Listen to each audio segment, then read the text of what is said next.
Welcome back, everybody. Hey. Good morning. It's Monday morning. Mike, how you doing today, brother? Oh, I'm doing great, man. It's that championship weekend, baby. Yes. We had championship weekend. We had a lot of issues with our computers here at the studio. We are back at it today. We're under a different system. I don't know how long that's going to go, and I don't know how well it's going to go, but we are on our backup system just in case something went Yes. crazy like it did on Friday. And guess what? It did go crazy. So here we are on our backup system this morning. It's Monday morning, episode 236, the One Dum Yinzer and Ryan. We are back. Wow. Wow. That's messed up, bro. It's messed up. I got one of the teams right for the Super Bowl, and I'm the dumb one. Okay. Okay. I see how it is. It's hurtful and That's right. hateful. That's right, Mike. You got one. You got one of them right. It was we Mike, and then there were two. There were two teams Two left left, in baby. all of the land, in all of NFL land. Two teams survived the Hmm. gauntlet of this whole entire regular season and the playoff tournament. Mike, we have coming up in 2 weeks from yesterday the Philadelphia Eagles and the Kansas City Chiefs. I don't think the Super Bowl could be any more exciting. I'm glad that it turned out the way that it did, well, because I picked both of the teams, but that's besides the Yeah. point this morning. Yeah. Mike, I think this is going to be a great Super Bowl. I um I'm thrilled to death, man. I am too. I'm pumped because God, both teams can play some offense, man.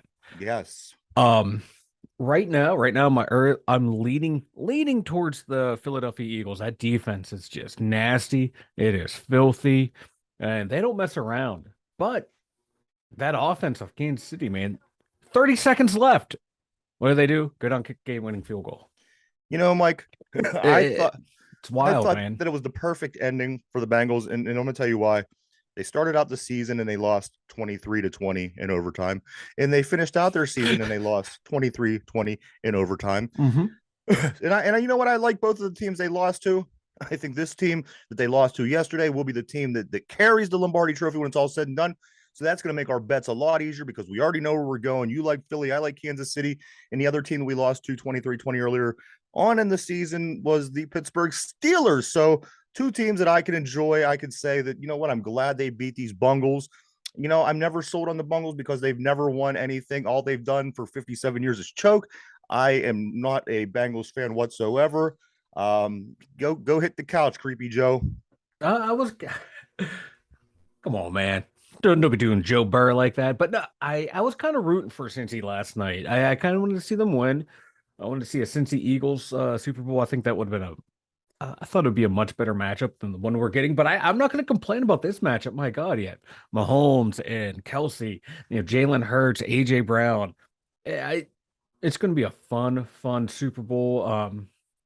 Right now, like I said, I'm leaning towards Philly because they can run the ball and they can play some defense, but they can also score points in that offense, man. That offense is quick strike offense, just kind of like KC is. So this is going to be a good Super Bowl. It's probably one for the ages. I know everyone, that's the new thing now is like any type of sporting event. Oh, it's the greatest whatever. I think this one will actually live up to the hype.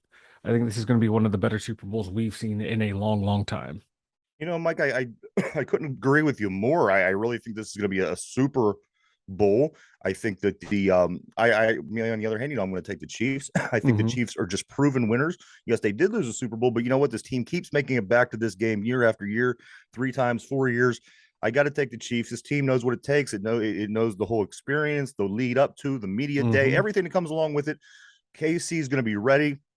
And you know what? This team, they find a way to get it done. And with bitch hips under center, I think that they always will have an opportunity to win the football game because this guy, he's just got it, Mike. He has it. There's other kids coming up, and we wonder, do they have it?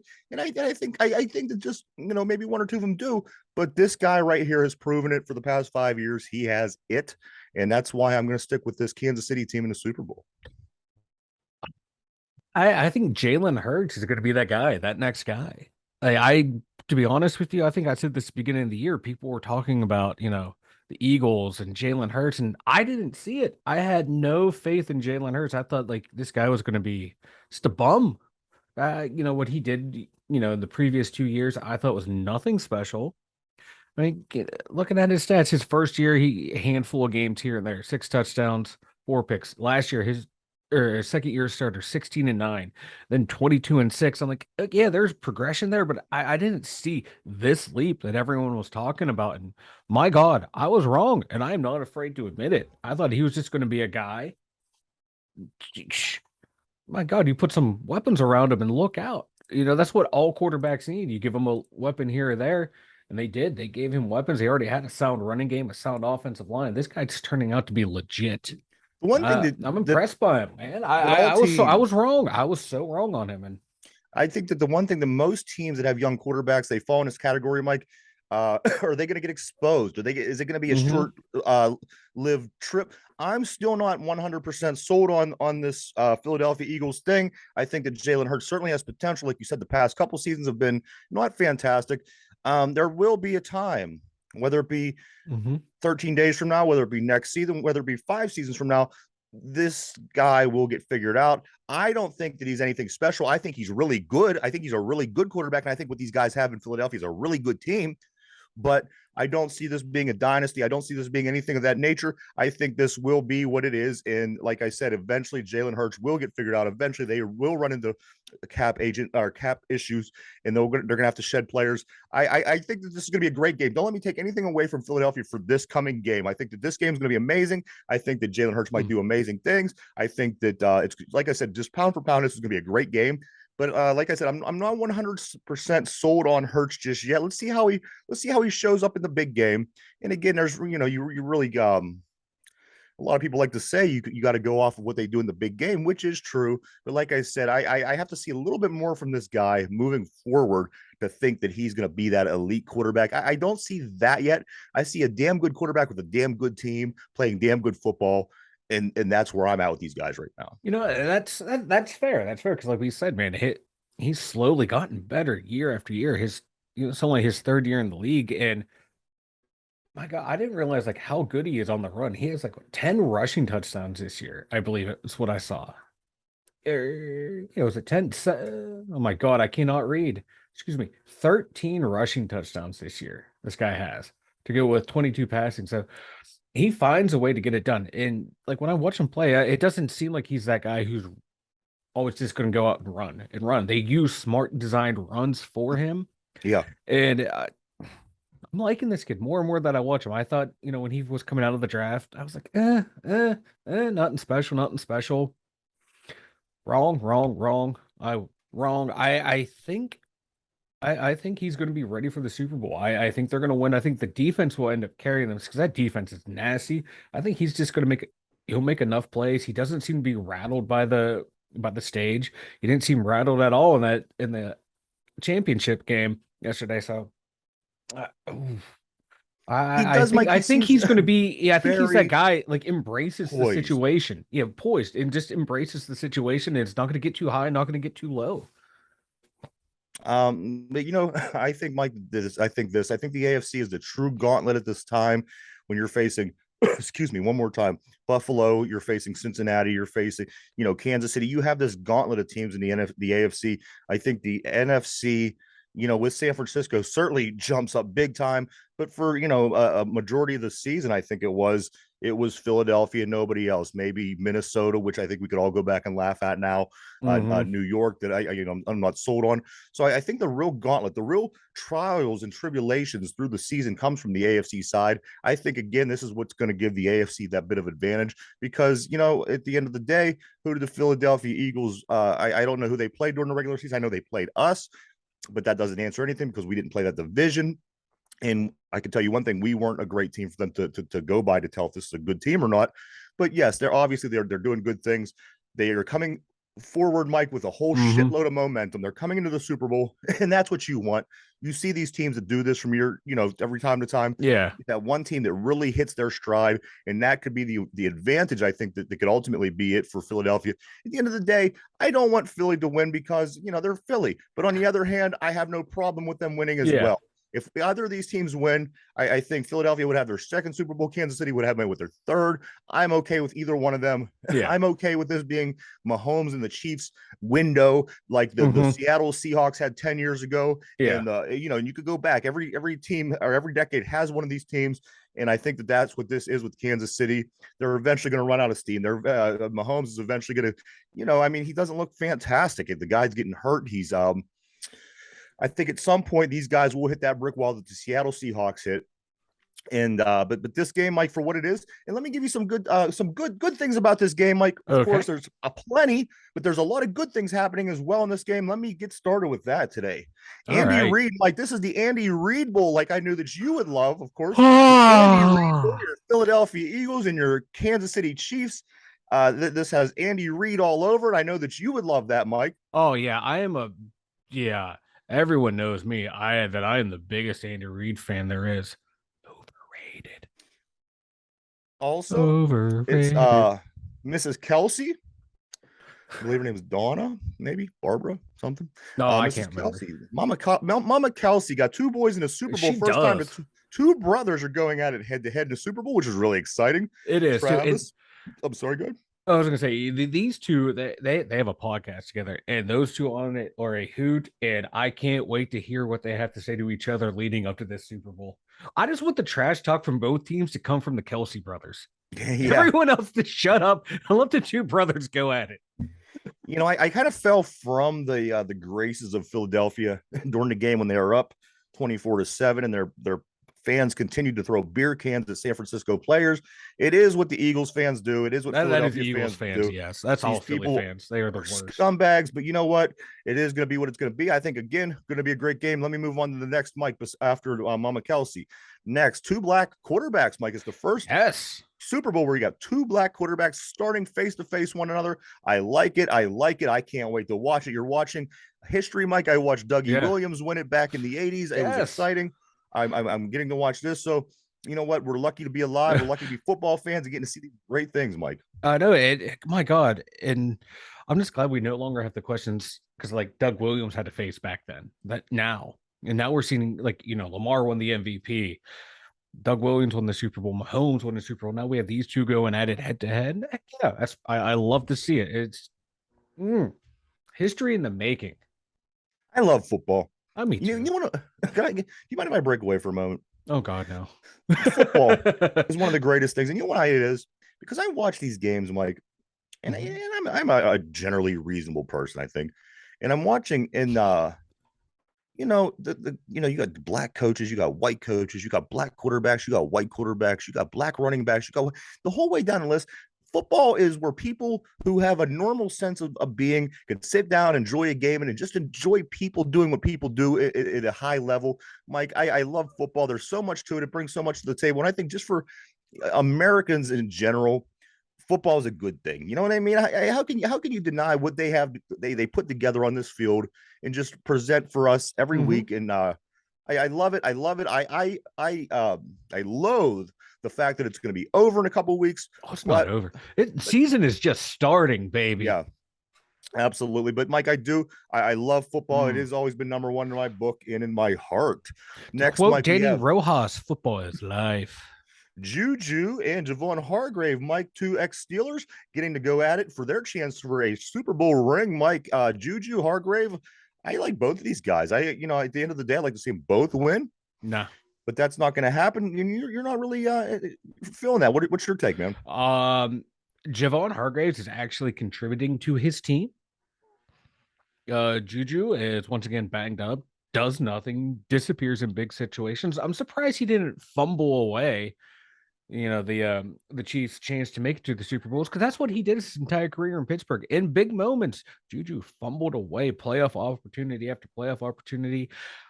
Really never a real big fan of Juju once it became known that his whole personality, his whole shtick is just for media attention. I've always been a big fan of Javon Hargraves because he was that big fat guy in the middle, but he wasn't fat. He was big and athletic. And I always liked Javon Hargraves.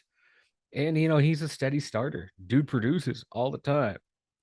I like them both. And because I want Philly to win, so therefore I can't have Juju win because my prediction would go wrong.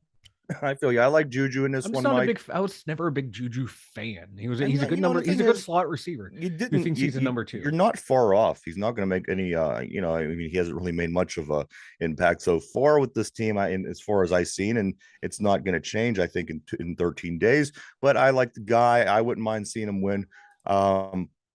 There are two ex-Steelers, Mike, fighting somebody. Somebody's going to get a ring. Somebody's going to get a ring One catch in is 13 days. one catch, 7 yards. Yeah, is that what he had? Yeah, one catch, 7 yards. That's yeah. Way to help the team, buddy. Yeah. Yeah, not impressed at all. Also, Mike, we have some local young men that's going to be making their appearance in the Super Bowl. Sky Moore, Sky Moore, who was from Shady Side Academy, and he plays for the Kansas City Chiefs. Yes, and also Miles Sanders from Woodland Hills, Mike's guy, my guy, who plays as a running back for Philadelphia. Out of Penn State, baby. Yes, Penn State.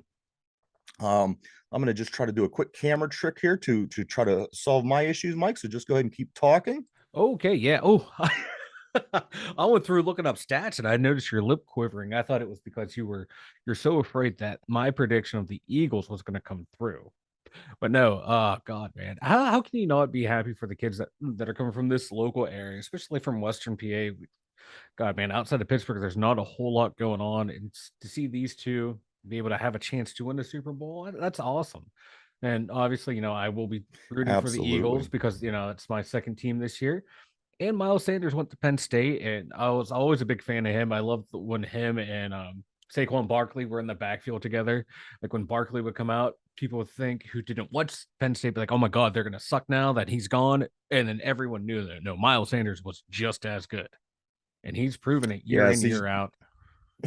These young gentlemen, Mike, I watched them closely in the past couple of games. Both very athletic, impressive. Result making. I mean, these guys play hard. They play good football, and Miles when they're on the field. He sure did. Mike, also we have Avonte Maddox, who's also going to be playing in the Super Bowl this year, which makes that 9 straight Super Bowls with Pitt representation, which is a good thing for us here at home in our building, in our strengthening Pitt program, and it's always that always comes together and looks nice. Mike, this game, it has, for the Western Pennsylvania viewer who's bummed that their Steelers aren't in it, this has a lot of everything that you're going to like in this game. It's going to, it's got the Juju, the Hargrave, these young kids, the Pitt connection, the Kelseys. I mean, who doesn't like that? We're seeing history with the quarterbacks, and Mike, I'm excited. I got to say, I'm excited. We have to get through, though, Mike. We have to get through this next weekend. This next weekend is going to get us there. We have to go through flag football. We have to go through all these things. But you know what, Mike? It might not be that bad. I don't know what to expect just yet. But one thing that I do know is Kelsey and who's it? Chris Jones, the defensive lineman over in Kansas City. They both will not be participating. So Pat Freiermuth and Cam Hayward just might be taking them spots. So keep your eyes open, guys. You might be seeing them guys this week in the Pro Bowl festivities. Cam Hayward's going to back his way into a Pro Bowl. Cam. He's going to back his way into a Pro Bowl. That is just. I knew you'd love that. A farce. A farce. That dude, he did nothing all season. Then had a good last 4 games. Such an overrated. Letang has a bad game. Run him out of town. Hayward has a bad game. Oh, that's okay. Hayward has a bad season. Let's send him to the Pro Bowl, guys. It's okay. He does good work in the community. He has 0 Super Bowls. That's not his fault. Hey, Mike, could you give me a quick, just because we are on our backup system, do you have a time? Do you have a time stamp for where we're at right at this moment? Probably like 15, 16 minutes. About 15, 16 minutes in? Yeah, we're about 15, 16 minutes in. I'm guessing that. Yeah, that sounds right. Okay, sounds good. So it's going to take us here. Yes. Okay, good. Thank you. Good. Oh, you're welcome. This is why I'm here. This is why you're here, Mike. But we do ultimately have to talk about what went down yesterday. I mean, we could talk for hours about what's going to happen in 13 days from now, but we have to talk about what happened yesterday. Of course, Mike, we were talking about the championship games early in the day at 3:00. The NFC championship game kicked off. highly anticipated. Obviously, you got San Francisco, this hot team you put together. Mm-hmm. You're throwing, this one of the better young running backs there. You got Debo Samuel in there. You got all this stuff on top of the one of the three top youngest quarterbacks to ever start a championship game Yes. in history at 23 years and 33 days. Of course, we're talking about Brock Purdy. Mike, Brock Purdy goes out early. I Mm-hmm. don't think that. Here's the thing: you're going against a team like Philadelphia. There's very little room for error. Yes. And when Brock Purdy goes out, and you got the 19th string guy in there playing, and they're talking about playing the running back, and there's big. I mean, here's why I don't feel bad for them, because they fell backwards into shit 30 fucking times, and they came out smelling like roses every time in their quarterback situation. They had their guy. He ends out getting hurt, so they go with their backup, who's just he could be a starter anywhere else with Garoppolo. He goes down, and then you go with Brock Purdy, who ends up being the rookie Yes. from heaven. And then he goes. So, in my opinion, I say screw you, San Francisco. I don't hate San Fran, but you know what? In this situation, screw you, because we had quarterback issues, and a lot of teams have quarterback issues. For somebody Mm-hmm. to keep getting lucky that time, that over and over and over, I think is it sucks. But for them, it's good. However, I'm not too upset that they lost. Philadelphia, they've been my team, Mike. I've been calling them since the middle of the season, even from the beginning of the season. I think in predictions we made, I had Philadelphia in this Super Bowl. 31-7. Mike, was that the final count on that game? 31-7. It was, yes, 31-7. Pittsburgh Steelers lost to the same team 38-3. So we were in the same ballpark with the San Francisco team when it was all said and done. However, this was a San Francisco team with quarterback issues. Oh Again, yeah. I'm not even going to give them that, because you know what? They had the luck the whole way through, and you know what? I'm through with it. So I, screw them. I do have to say the injury to Brock Purdy did kind of put a kibosh in that whole talking point of, oh, you could put anyone in there and they would succeed. No, Mike, obviously that's a bit wrong because they did not. They see, did here's not. my issue on that. I have one issue. Just one. Okay. Do it against another team. You can't go against this Philadelphia team and make that assessment, because it's a very good defense. This team could be doing things that most teams don't do.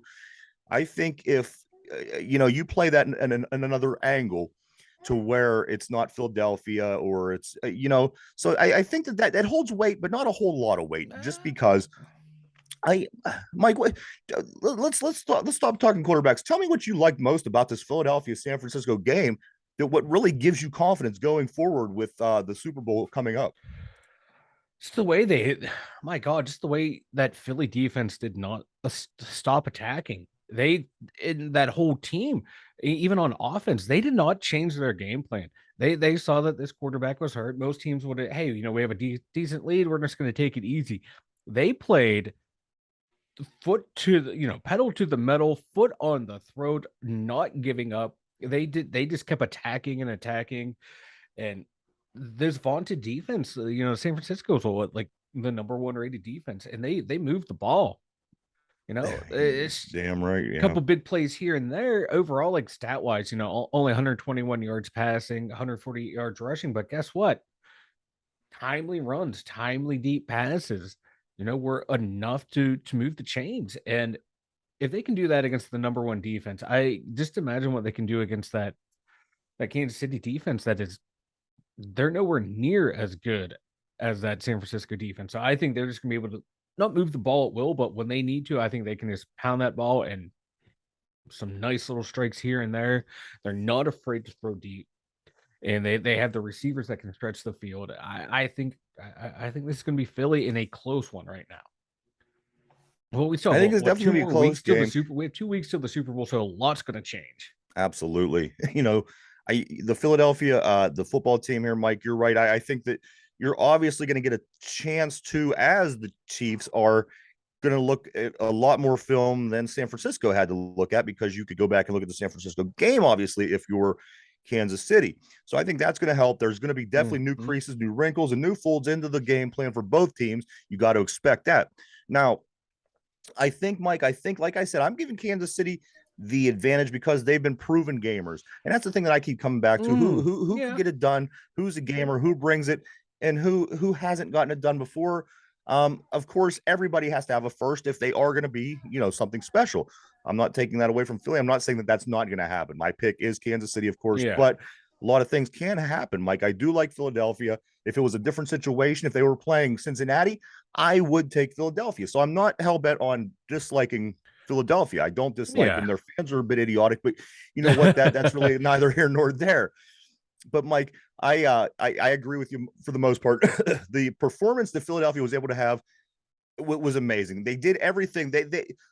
They controlled the game. They imposed their will. They imposed their Mm-hmm. will on the San Francisco 49ers, are really good, as you mentioned, San Francisco 49er team with the number one defense in the league.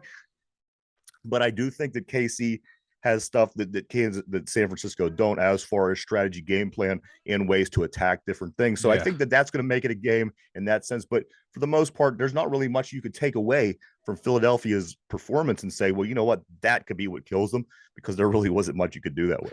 No, oh God, I just can't wait, man. This game needs to happen now. Forget this 2 week layoff. I want these two teams to go at it next week. I can't wait to see, but it's going to be a fun one.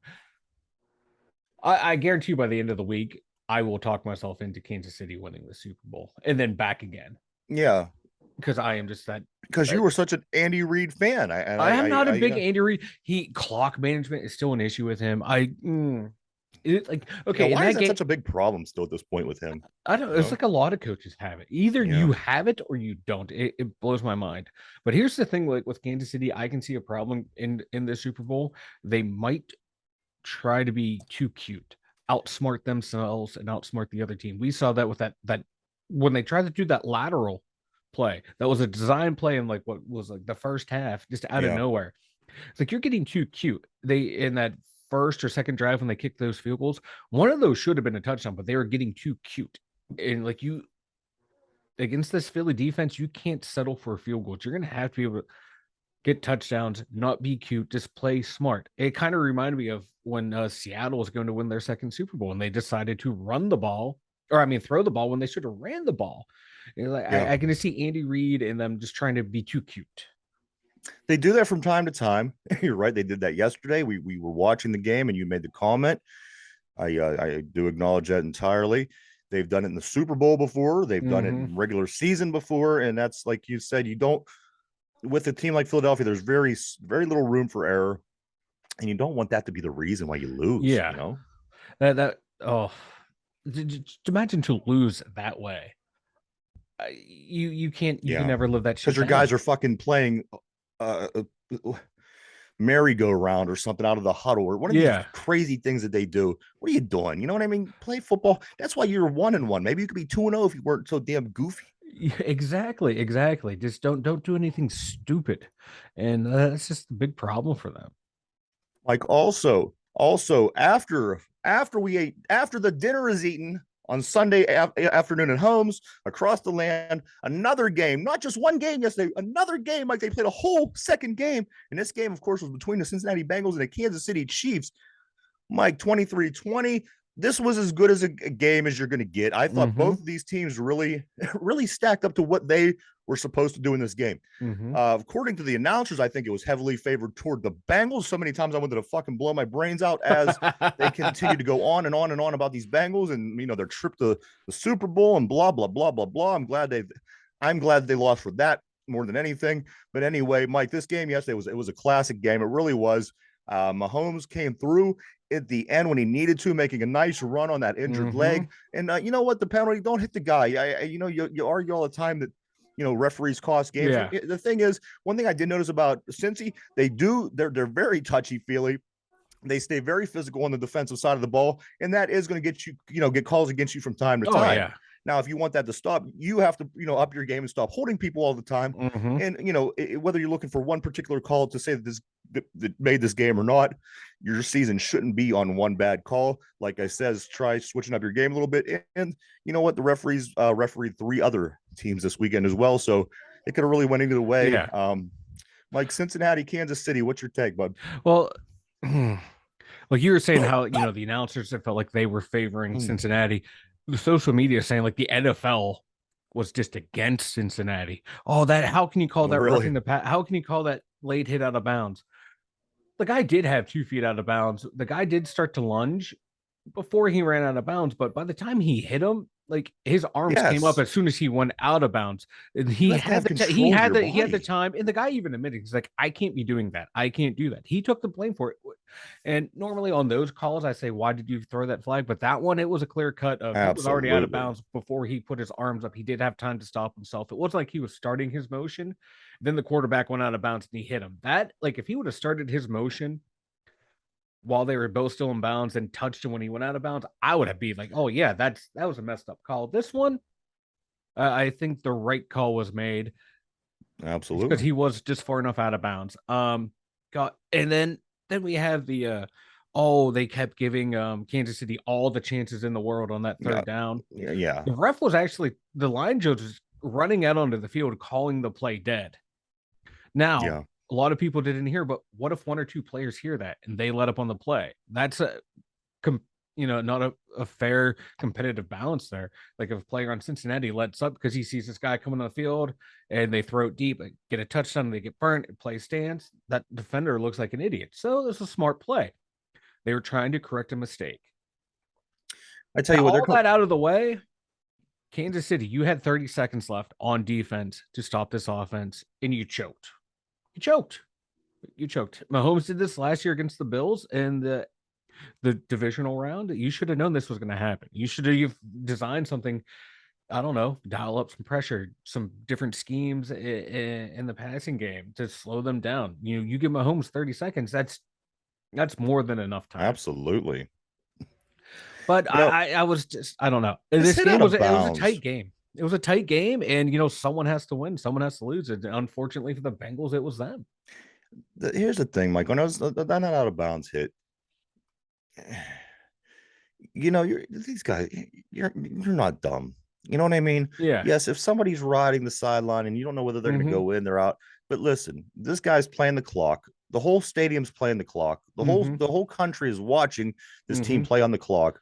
And as this guy runs out of bounds, 1 foot, 2 foot, you could you could spare hitting him. You Yeah. know what I mean? Yes, you hit to the whistles, but again, once the guy goes out of bounds, and in Yeah. this case, it's obvious there was no staying in bounds. He needed that clock to Yeah. stop in order to win that football game. Yeah. Stop hitting these guys. And That it would drive wasn't me nuts. That and would it drive me wasn't nuts if I was a yeah. coach.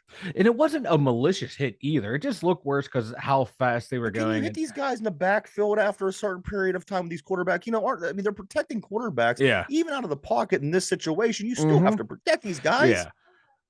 Not out of the pocket. A quarterback to me, I'm sorry, as a runner, you should be able to do whatever you want to him. If you're You two can do steps out of bounds, you're not a go two runner. steps out The of play bounds. is Yeah. over. But no, like this guy, like it wasn't a malicious hit. And it's like almost like one of those he starts to do it and he kind of let up, but still followed through.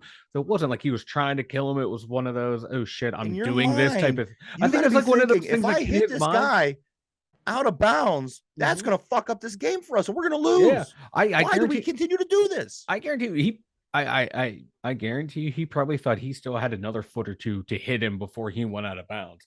And it was just one of those oh crap type of moments where I can't stop myself. Once you start doing something, sometimes it's hard to stop. And that's what my man couldn't do.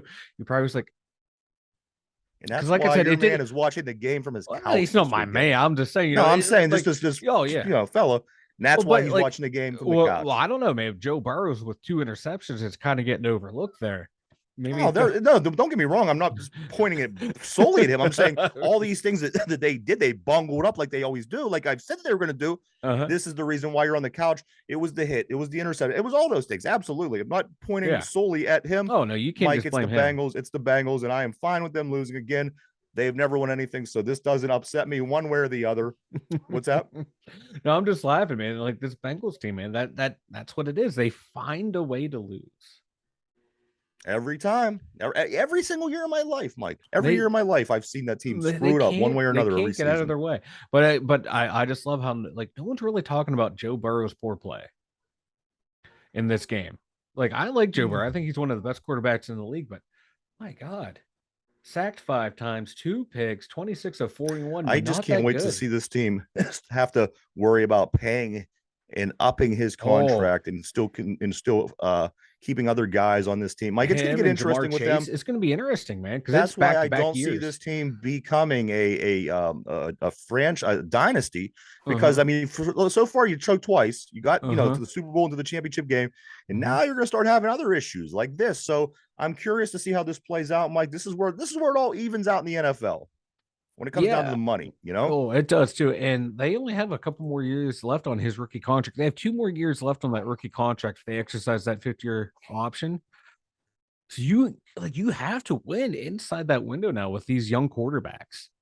Because Yes. like Mahomes signed that big $250 million contract. So if they pull it off this year, that's gonna be like that one of those rare quarterbacks that wins it on a huge money deal.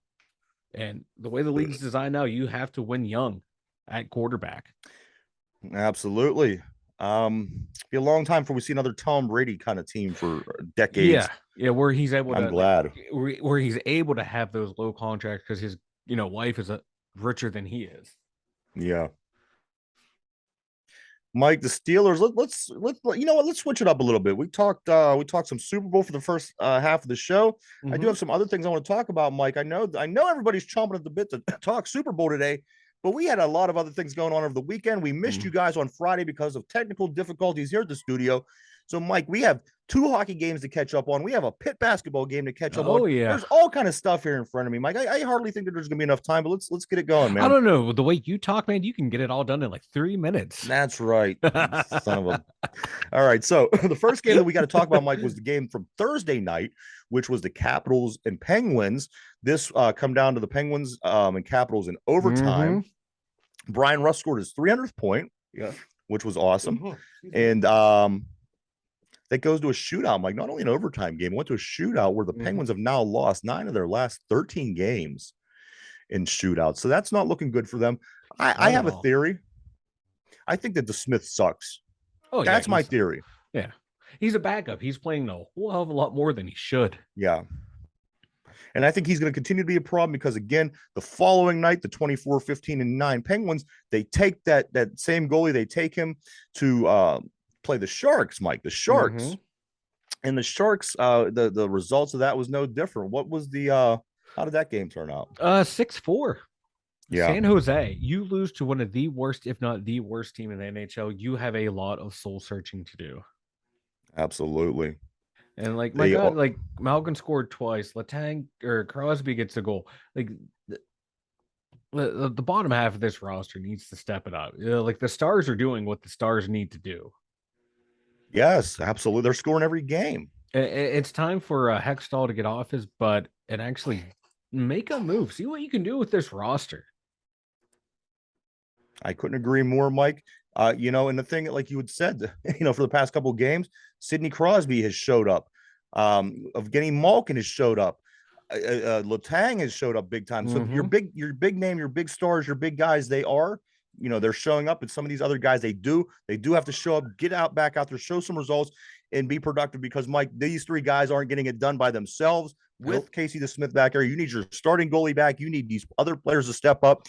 Mike, they're going into the long All-Star break. We are now in the break till after the All-Star game. And that apparently is when Jari is supposed to be coming back. So hopefully that's a sign of better things to come. But taking this slide into the break, it just doesn't feel good. I know we were on the cusp. I don't know if we're in or out now, but we're 1 point ahead. 1 point ahead. 1 point ahead. So, come on, guys. You got the other half of the season coming up. They got to figure something out. And here's another thing, Mike. If they fail to do that, if they continue to play poorly the rest of the way, when this season ends, despite whether it's a playoff appearance or not, do you think Mike Sullivan's head is on the platter? Oh, that's a tough one. I think he'd be on the hot seat. I don't know if the new management group is going to be ready to move on from him or to maybe take a change at the GM and then start there, let a new GM come in, take a look at the roster, then take a look at the coaching staff. But my God, if they don't make the playoffs or if they make the playoffs, I think they're going to be out of the first round again. That's going to be 6 years in a row. Yeah. This is the Pittsburgh Penguins. This is a team that should be making deep playoff runs year in and year out. And you're losing in the first round. You're in danger of not making the playoffs. Major changes will need to come because I don't think they're going to get rid of Crosby, Malkin, or Letang. Or if they do, they're going to get rid of 2 of the 3. And it would be Letang and Malkin. Malkin, And absolutely. And at that point, how's Crosby going to act? And I wouldn't blame him. Like, you've been on the team this long, you've been trying to win championships your entire career. I wouldn't be surprised if he asked for a trade at that point. And I wouldn't blame him seeing this whole team dismantled around them. I know this is kind of like doom and gloom, slippery slope argument I'm going on here, but it's the way they're playing, man. It's bringing out the worst in me. Yeah, it's not good, Mike. Mm-mm. It's not good. They got to bring it together. We They are do. at the All-Star break for the NHL. We are at the All-Pro break for the NFL. You have all kind of all-star fun stuff coming up into this weekend. You can enjoy that. Crosby, Minka, maybe Cam, maybe Muth. But one thing we're smack dab in the middle, Mike. We are smack dab in the middle of college basketball. The Pitt Panthers, they played the number 20 Miami Hurricanes this past weekend on Saturday. They were able to beat, Mike. They beat Miami 71-68. And a lot of teams didn't think we were going to win. A lot of people didn't think we were going to win, especially throughout the course of the game. This team was beating us. They're up by 10, they're up by 12, they're up by 9. And something happened at the end of the game. They ended up winning this basketball game 71-68. Puts them in a pretty good position. Like 3 ranked teams have came through the Pete this year, and none of them left with a win. That is wild, man. This is like a typical Pitt team, man. Yes, yes. This is how it is. Oh, you're ranked. Okay, we're gonna beat you. Oh, you're not. Give us the worst team in the conference. We'll lose to you. Yeah, it's frustrating, man. It's frustrating. Like, I'm not even a big Pitt fan, but it's just frustrating to watch. Like, you like, especially like, you want to get excited about a team and like, all right, cool, man. A local team. For me, they're starting to play good. Team that I thought would be down for years, and like, all right, and then you lay an egg, but then they come out and you do something like this. Yeah. I hope they can continue it on, because I would like to see them make the tournament. I think it'd be fun. It'd be good for the area, good for the school, good for the recruiting class. Pittsburgh teams keep me healthy. Like, my Lakers aren't doing shit, so I need a team to do well. Right. But the rematch, Mike, North Carolina, you recall earlier this year, we take number 25 North Carolina and beat them. This week we go down Wednesday and play them down in North Carolina. Mike, if we win that game, we're going to be in good shape. But the fans down in North Carolina seem to think otherwise. This is a big revenge game for them. They can't wait for Pitt to come. So it's going to be pretty exciting if you're into your college hoops. It is like they should. If they knock them out, there's not a game on here that they should lose. On their schedule. Right. There's not a single game on here that they should lose until at the end of the year when they play Miami again for that rematch. There's no one they should lose to. They have no excuses. This team is, they're finding their way. This is the team this is kind of record that people were expecting this team to have when the new coach came in. Finally, they're having it, and they just need to learn how to win these games. Yeah. And that's the key thing. Like, for players at this age, you're in college, you have to learn how to close these games out and just dominate teams you're supposed to from the beginning to the end. Absolutely. That's always been a burden for Pitt, is closing games out, no matter what the sport. So that is your update on hockey, college basketball here in the Berg. Also, Mike, the Ravens expected to interview Byron Leftwich interviewing in Baltimore. That's some newsworthy. That is newsworthiness right there. It'd be kind of interesting. Panthers hired Frank Reich as their new head coach. Yes. Oh, why did he call him Pittsburgh and be offensive coordinator? That's more prestigious than that. Someone's going to make that argument. Also, Mike, the Steelers they now have the longest drought for playoff wins in the AFC North. Every AFC North has won a playoff game more to date than the Pittsburgh Steelers has. And when you think about the teams in our division, it kind of hurts a little bit, man. It does. It sucks. It's tough being that consistent though for that many years. Absolutely. It's bound to happen. It's bound to happen. I'm not making excuses. I'm just pointing out facts, and long enough timeline, everything's going to balance out. 7 seasons since we won a playoff game, Mike. 2016, this is 2023. Everyone's going on, and this was related to something that I posted the other day. You may have seen it. is the the complaints of Matt Canada. He's got to go. He's not But the only 5 years one. prior to that, 5 years prior to him, we still weren't winning playoff games. We were still the first 5 of the 7 years with our Hall of Fame quarterback who wasn't exactly that end of the road No. shape yet. What has to happen, Mike, for this team to win a playoff game? I'm not talking about win a championship. I'm talking about win a playoff game. Get in and win. There's a lot, because if you go back through those games, my God, you can say it was coaching, you can say it was players, you can say it was this, that. It's like it was a combination of everything. You'd have one game where the coaching was well, but then the offense would suck, or one where the coaching was great, the defense would suck, or one where the players were playing great, but the coaching staff was making horrible decisions. It's just like, I hate to say it, but it's just a string of like mishaps year after year after year. And it was one thing one year, another thing the next year, Sounds something awfully completely. Clevelandish. It does. But we had runs where the ball would bounce our way. Now it's things are going against us. Like, God, we beat Cincinnati all those years because they did stupid stuff. Then we start doing stupid stuff in games, throwing ill-timed picks and snapping the ball over the quarterback's head, weird timeouts, weird challenges. It's just, I don't know, man. It's like a cyclical thing. For the longest time, the Steelers were a joke of the league. Then they won a bunch of Super Bowls, went back to being a joke. We're competitive, won a Super Bowl, won another one, competitive. Now, like we're regressing back to the mean of like, okay, we're gonna be a little bit average team for a while, and then you gotta it's an ebb and flow and an ebb and flow.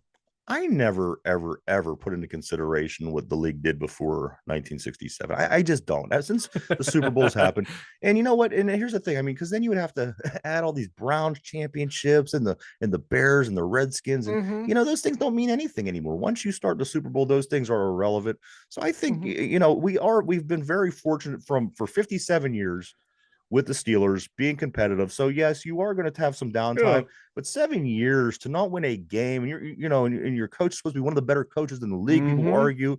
Those are, we have to get down this rabbit hole and figure out what it's going to take, and getting over that hump just to win one playoff game. It's a shame that's where we're at, but that's where we're at. And it's the mirror of the Penguins and the Steelers right now.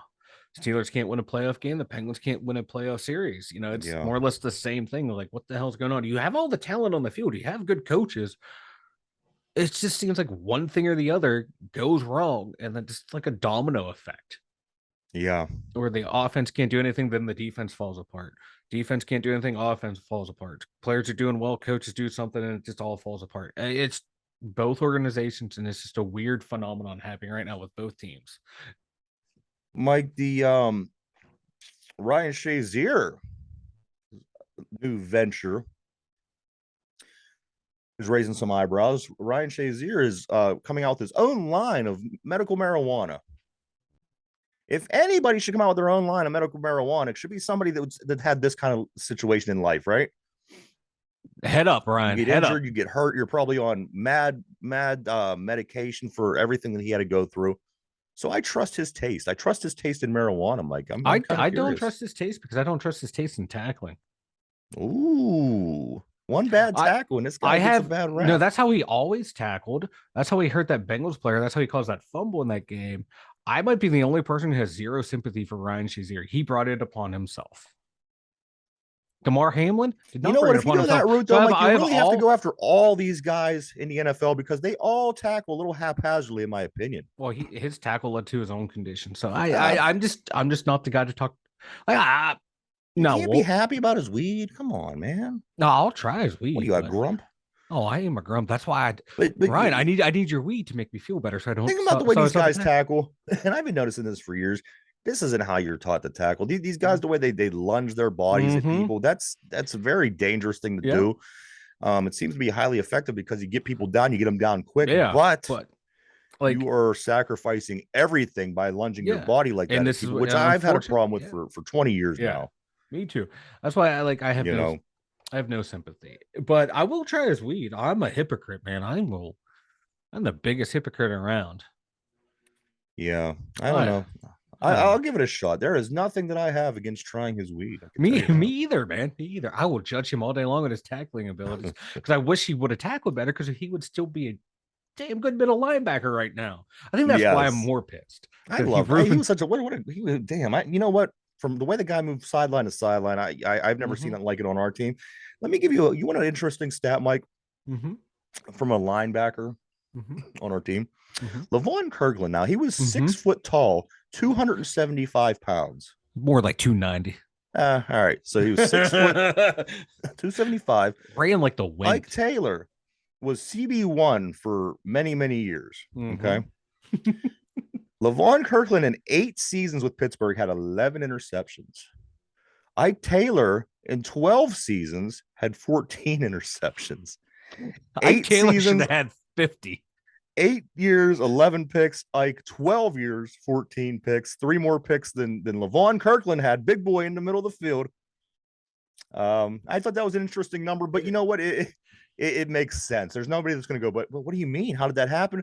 Because this is the two players that it was. Levon Kirkland was all over the middle of that field. Balls were, they were constantly Yeah. getting bounced around. He was grabbing, and he was such a big guy. I mean, he made that happen many times. And then Ike, obviously, with no hands. But that was an Like interesting Levon. number line that I did see, Mike. Yeah, Levon Kirkland, man. Like video popped up of him making some of those picks, and I forgot how fast he was. And like he was covering athletic tight ends, he was Mm. covering wide receivers, and he was that size, and he was able to keep up with these guys stride for stride. He was a freak athlete. For those of you who never got a chance to watch him play, go back and watch his video.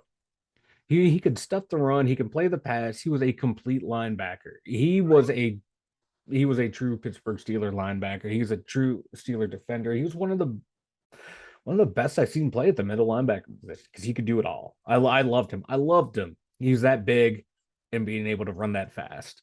Levon absolutely was one of my favorite linebackers. Of course, it was one of the big four on that Super Bowl Like team what in the mid him and '90s. Earl Holmes side by side, right?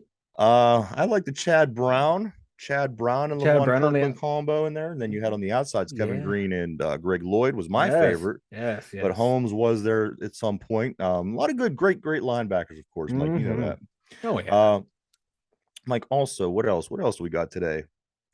Did have something right in front of me, oh and it, god, it worked its way out. Oh, Ryan's there's what it losing his is, mind. Mike. Dorian Thompson. Dorian Thompson. I don't know if this name stands out to you or not. It shouldn't because it was who Pitt faced, the quarterback for UCLA. Now, you recall the game that they just played last month where they won the Sun Bowl against UCLA. And I came to you about this story about the quarterback who kind of had a little bit of an attitude problem. And I think a penalty late in the game costed them the game or something like that. I can't recall what it was. But Dorian Thompson, Mike, is somebody that the Steelers talked to a few times already during senior week, quarterback from UCLA. I have a problem with this guy. And I think he has a bit of an attitude issue.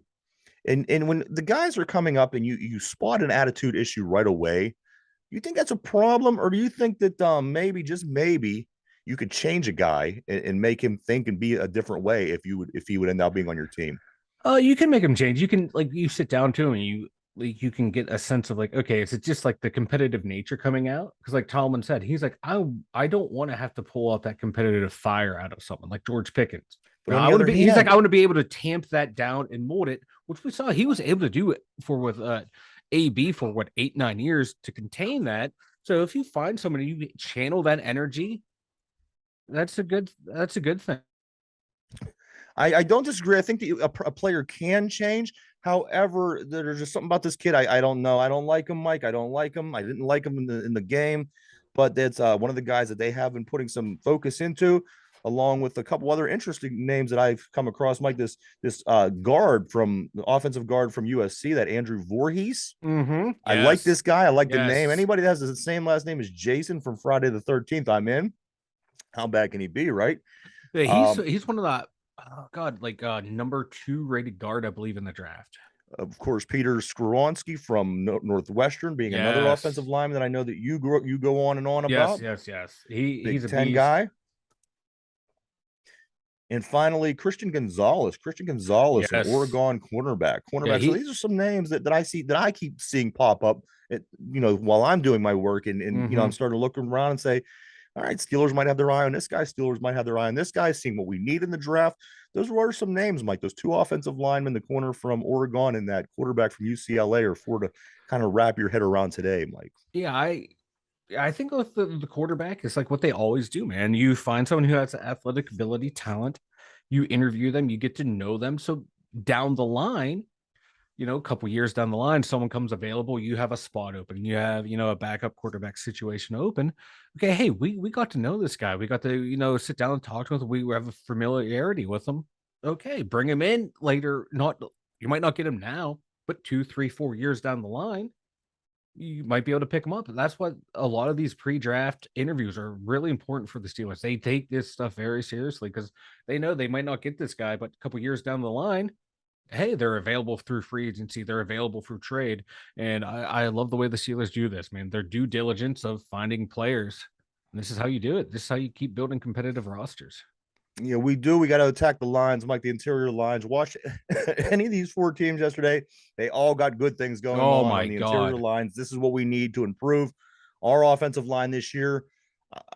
Yeah, from Seattle to Cleveland, from first preseason to the last regular season game, that offensive line did improve. Yes, they improved rather well. However, you can't move forward with this offensive line. Every offensive line I seen yesterday looked good. Every defensive line I seen looked good Oh yesterday. yeah.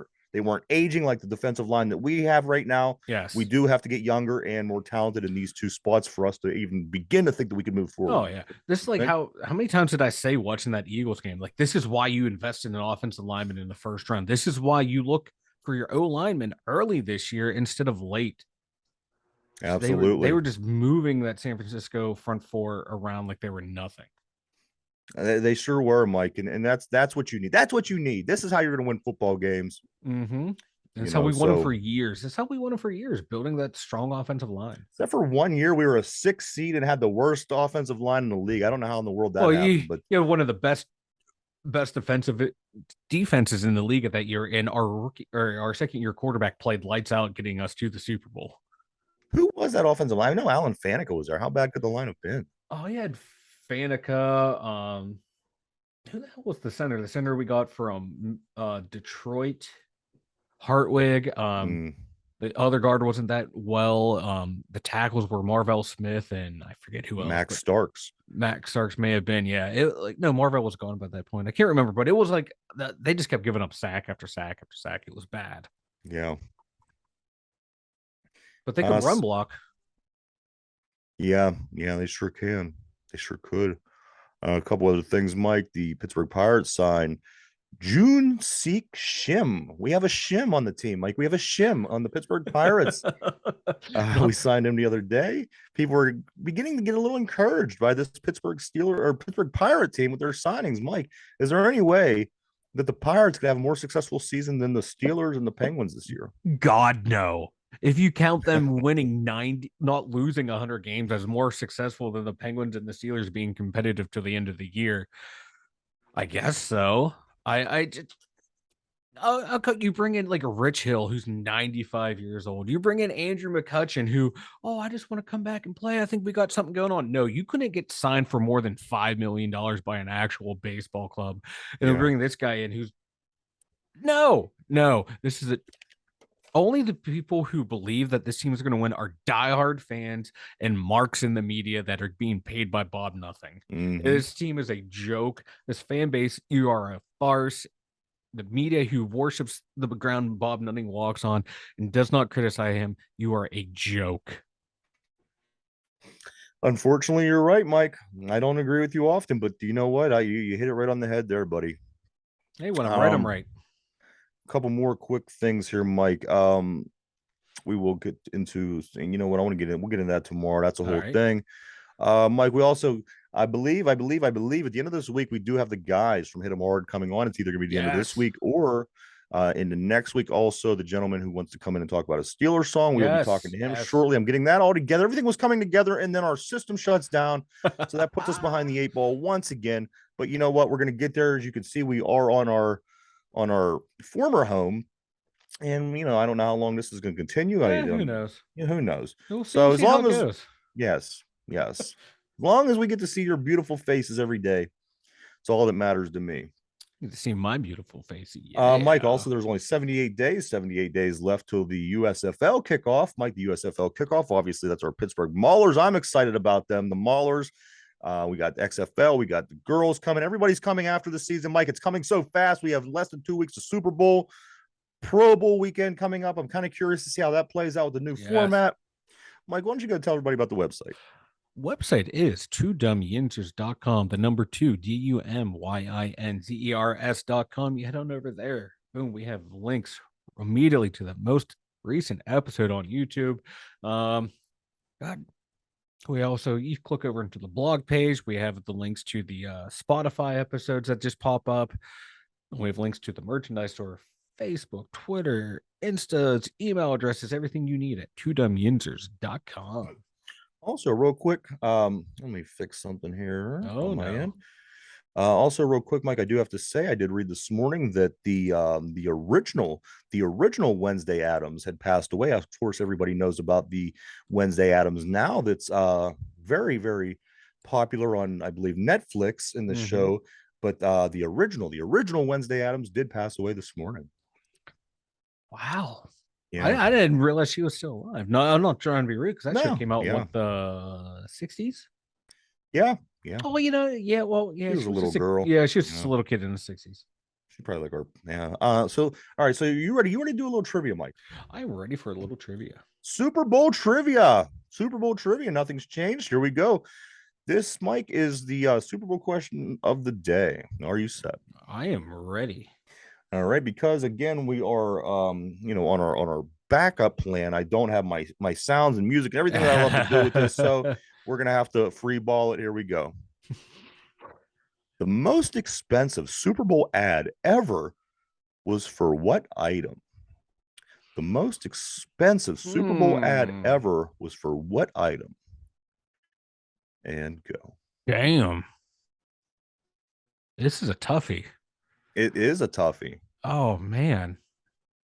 I won't even make you tell me the amount, just the item. It's one particular item that was advertised during the Super Bowl. Matter of fact, let me tell you how much it was. You want me to tell you how much the ad was? Yeah, tell me how much it was. For 90 seconds, Mike, $16.8 million was the ad that was placed during the Super Bowl. 90-second ad, $16.8 million was for this particular item. Apple. Got about 5 seconds, and I'm gonna make the imaginary end. Okay. Mike, are you all right? So you ready to give it a try? Let me read it one more time. Yeah. The most expensive Super Bowl ad ever was for which item? For which item? 90-second ad, 16.8 million. And this particular item was what? Apple iPhone. Apple iPhone. Good guess. Really good guess. Mike, unfortunately, that is wrong. The correct answer is an Amazon Echo. Amazon Echo. I was in the right genre. You were definitely in the technology genre. Yes. The most expensive Super Bowl ad ever was for the Amazon Echo. It was 90-second ad, $16.8 million. And I still don't have one in my home. So what does that say? You know, that's true. I guess I can say a lot of things. Yeah. But hey, we don't need one, damn it. Yeah. But yes, Mike, you nailed it with the website. We are live every day, Monday through Friday from 11 a.m. to 12 p.m. Please continue continuing to check us out. We appreciate each and every one of you greatly. The show that we do right now will be uploaded this evening over on Spotify at 8 o'clock. You'll be able to catch this whole entire hour episode on podcast form. If you're at work, you're in the car, you have no time to watch, you could just listen. That is over there for you to check out this evening. Again, we are on our backup plan. I don't know how long, what is going to come next, because we did have some issues last week here at the studio, some technical issues we are working on. Hopefully everything gets back to its normal everything within the next few days. We're working on it. But hey, like I said, we're still here. Mike, do you have anything before we take off for the day, sir? The NFL is not rigged. Get over yourselves. Mike says the NFL is not rigged. Get over yourselves. I say in 13 days, we have a big football game, Mike, a big football game before the end of the season between the Philadelphia Eagles and the Kansas City Chiefs. I'm super excited. Mike's super excited. I'm We're all pumped. super excited. And you know what? For everybody from here, from the two Dumb Yinzers, have a great day. And we'll see you tomorrow. See ya.